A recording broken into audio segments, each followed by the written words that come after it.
TIAA is on a mission. Why? Because 54% of Black Americans don't have enough savings to retire. So in collaboration with big-name artists like Wyclef Jean, TIAA released Paper Right, new music inspiring a new financial future.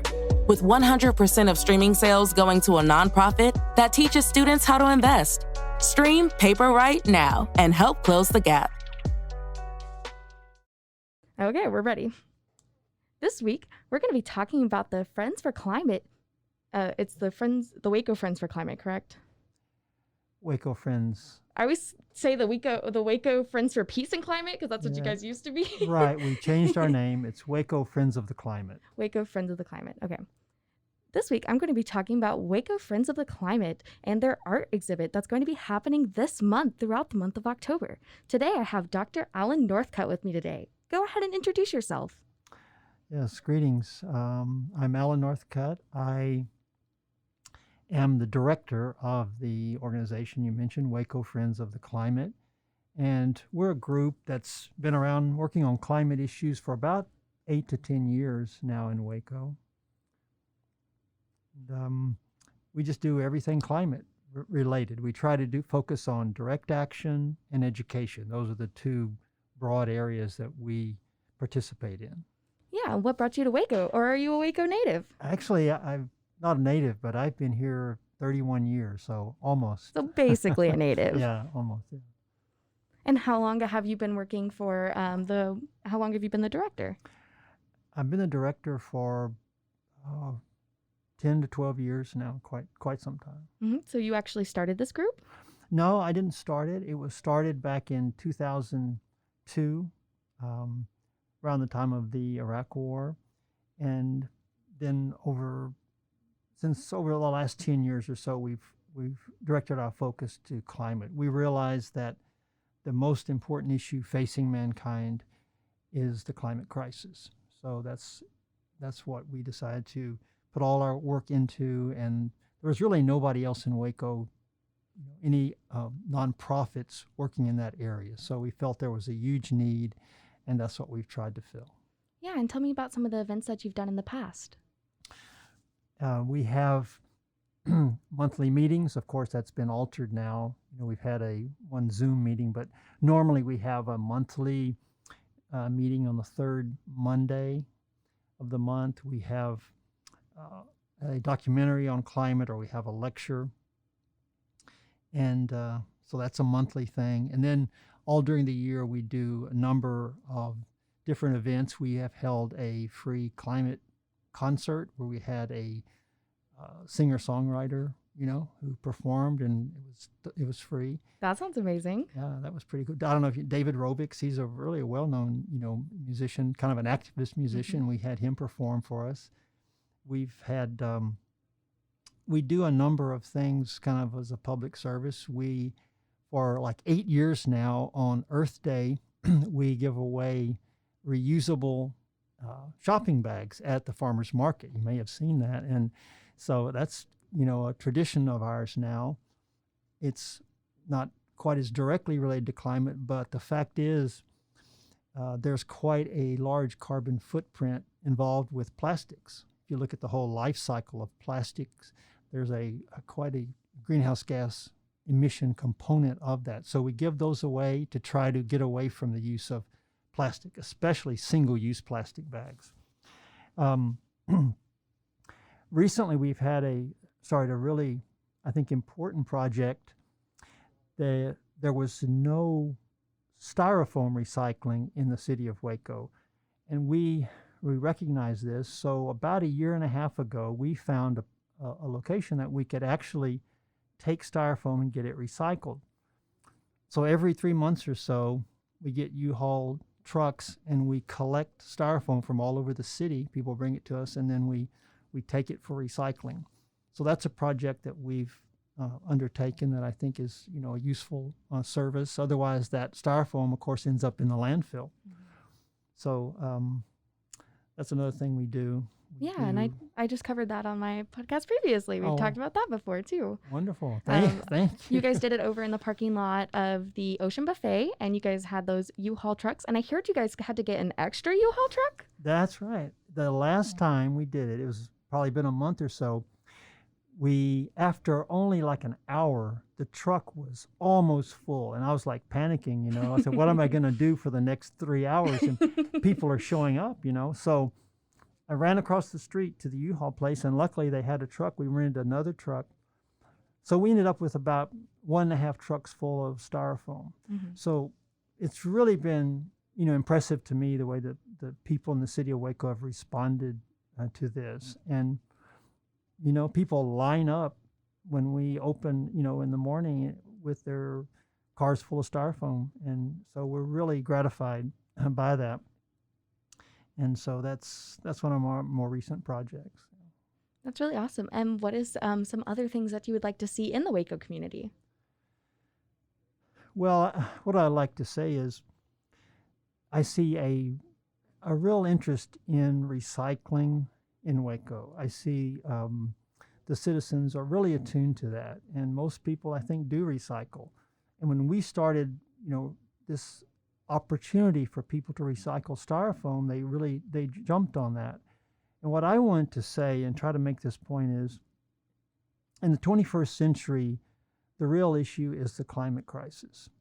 I mean, recycling is important, of course, and as is litter and so forth, the thing other groups work on. But the issue that has to do with our survival as a species is the climate crisis.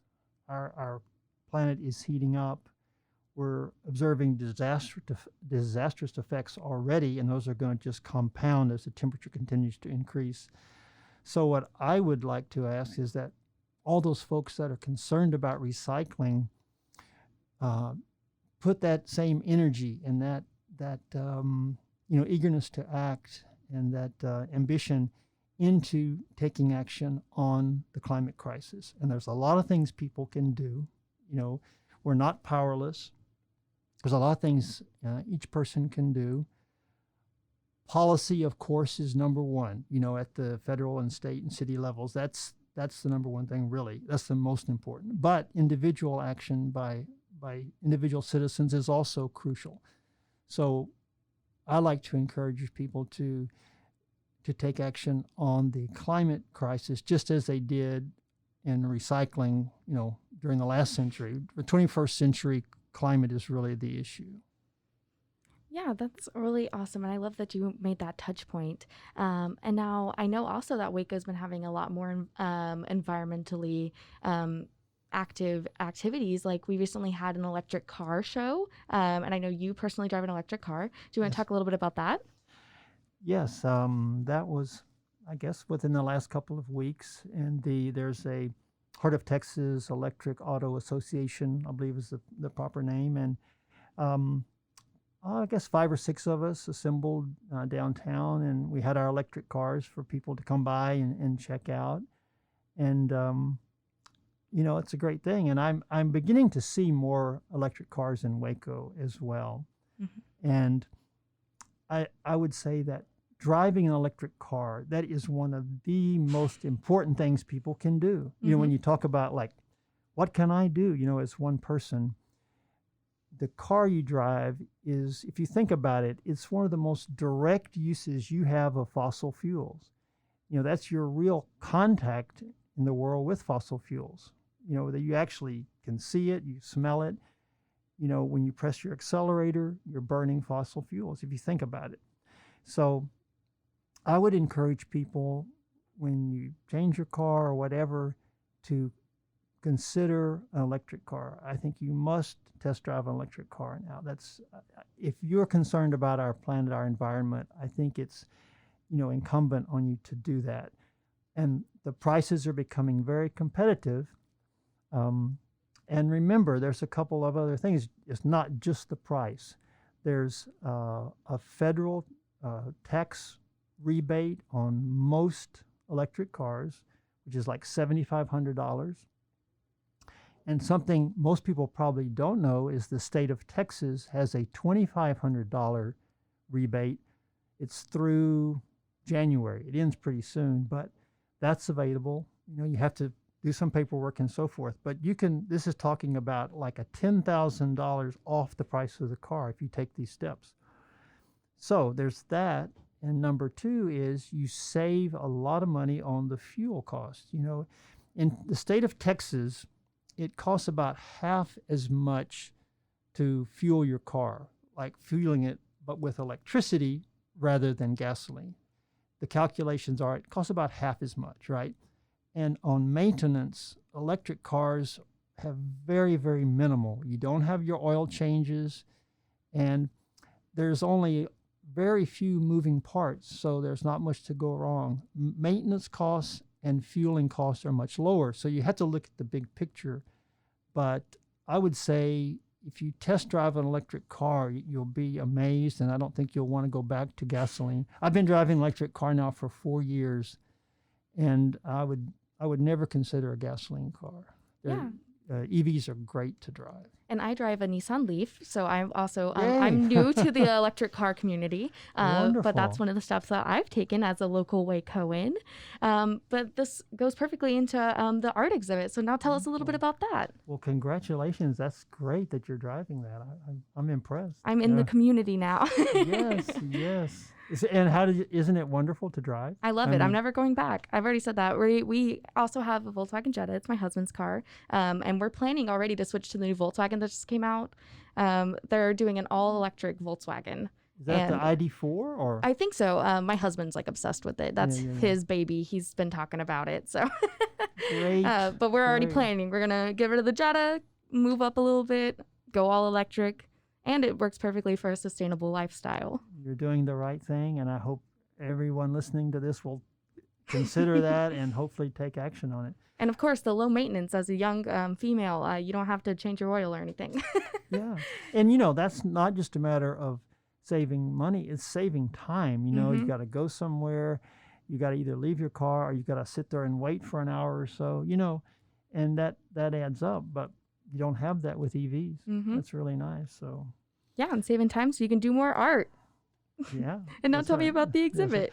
Yes, very happy to. This is actually our 4th year. We call it the 4th annual Climate Crisis Art Exhibit. Now this year, it's virtual for obvious reasons with the pandemic,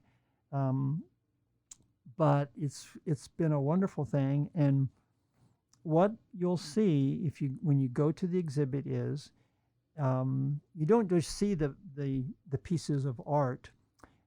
It's actually like a 3-dimensional gallery, and you can navigate around in the different rooms, the different walls of the exhibit. It has a very realistic effect. There's lighting, there's shadows, and it simulates being in a gallery. So I think it makes it a lot of fun. In addition to seeing the art, appreciating the aesthetic, the beauty of the art, plus of course the message. And this is an art show that's not just about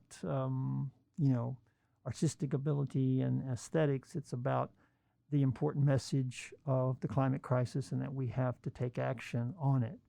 So it's a community-wide exhibit. We have art from like preschool up to high school students, and some Baylor art students participate, a Baylor professor participates. So we have also we have some of the most well-known professional artists in Waco. So we have a really wide spectrum of art, and so we call it a community-wide exhibit. Our idea is to include everyone who is concerned about the climate crisis and wants to use their artistic skill, whether it's amateur or professional, to express their feeling about the climate crisis.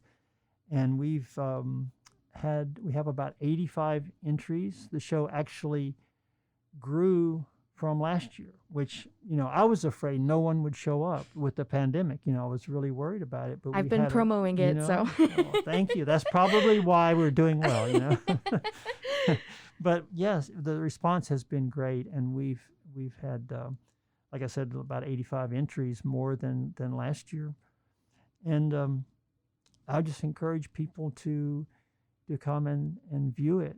And there's it's separated into 2 galleries. Gallery A is adults. Gallery B is, we call it students. So that's the one, from preschool to Baylor. Any kind of school age people are in Gallery B. So you can look at all the art, and then there's another page that you go to where you can vote for your favorite. We call it the People's Choice Award. And that's always fun, because people can pick out the art that they like the best. You go to that, you enter the number of that piece of art and, a little information. And also, you vote, and then there's a prize for the winner of it. It's, I have to check, it's like $400 or $500 for the People's Choice Award. And then if you do vote, you're eligible to win some door prizes. So this is about education, but we also wanted to make it fun. So we're giving away some climate related, books and things. And we're also giving away $100, for the people who vote. So, it's another good reason to vote for your favorite. So we have that part of it. There's also a page where you can go, it's called What Can I Do? Something like that, where we list maybe 10 or 15 actions that people could take. Like I was referring to driving electric cars, there's putting solar on your house, using a 100% renewable utility. There's quite a long list there of things you can do. And the way I view it is no one can do everything, but everybody can do something on this list to combat the climate crisis. So that's part of the gallery as well. So I think you'll find the gallery a lot of fun and also, educational and useful. So Yeah, and tell me where we can find the links to everything and tell us how to find you and get involved. Well, the exhibit itself it's kind of long, but it's Climate Crisis Art Exhibit, and it's .org. That's where you can go directly to the show. Now, our organization, our website is friendsofpeace.org.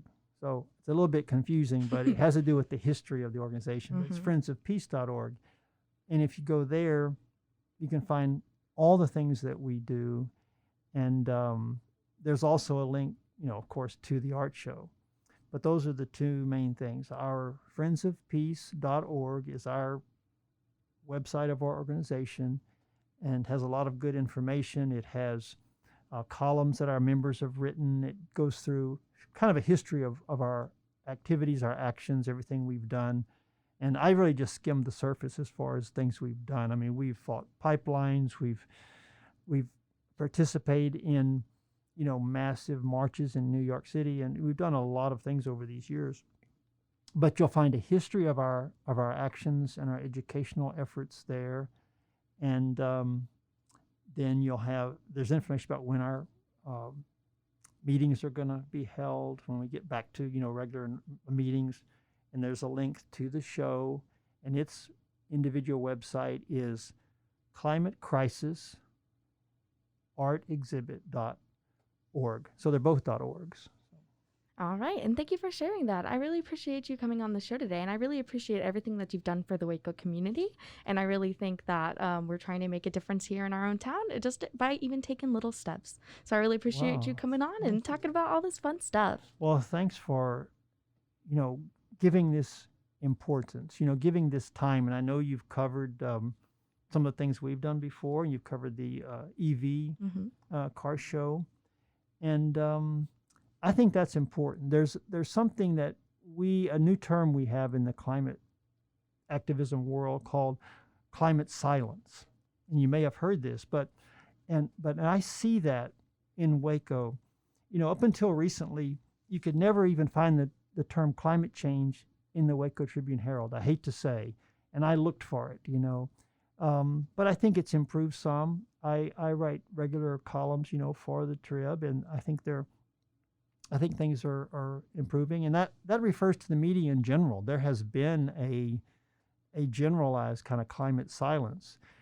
But, when there's a massive record hurricane, or when when Australia is burning down, the connection to the climate crisis should be made in the media. And often that's not done. And I think that's a problem. That's what we call climate silence. And I think among people in general, even among political parties that should care about, and really it's part of their platform, often it's not talked about, as other issues are. And I think that's a real problem, because when you get down to it, this issue has to be resolved. We have to try to preserve a livable climate. If we don't, all the other issues that we have to deal with are going to be kind of moot. If our planet is burning down, if we're just overwhelmed with superstorms, with massive record forest fires, with sea level rise that's devastating, major population centers throughout the world, it will be disastrous. If we don't act, we're looking at least 3 degrees C temperature increase by 2100. And the climate scientists tell us that, that would be catastrophic for our planet. So we have to act. And we have to act rapidly. The best science we have says that we have about 10 years to cut our emissions by 45%. And that's pretty dramatic, 45%. And by 2050, we need to be net zero emissions. So we have really a Herculean task ahead of us. And so we need to talk about it. We need to end the climate silence, and we need to take action individually, and we need to vote for candidates who are committed to acting on climate change or acting on the climate crisis. That's crucial. This time of year, we must vote for candidates who will take action on climate. We don't have 4 more years to waste. That's a fact. We must, that's almost half of that 10 years I was talking about, right? So I would encourage everybody to do that, as well as, doing what you can individually and talking about climate change, talking about what we now call it the climate crisis, I think is the best term for it. And we appreciate you covering this and caring about it. Of course. And it's important just to, reiterate how important it is as a local community to step up and for us to grow and, take more accountability for our own actions, especially here in the Waco community. Again, we have started to be more environmentally active and have started to do a lot more. So, again, thank you guys for coming on. You've made such a difference in our community. And I think that moving forward, Waco is going to be great and have some new changes happening. Thank you. Thank you for having us, and thank you for caring about this.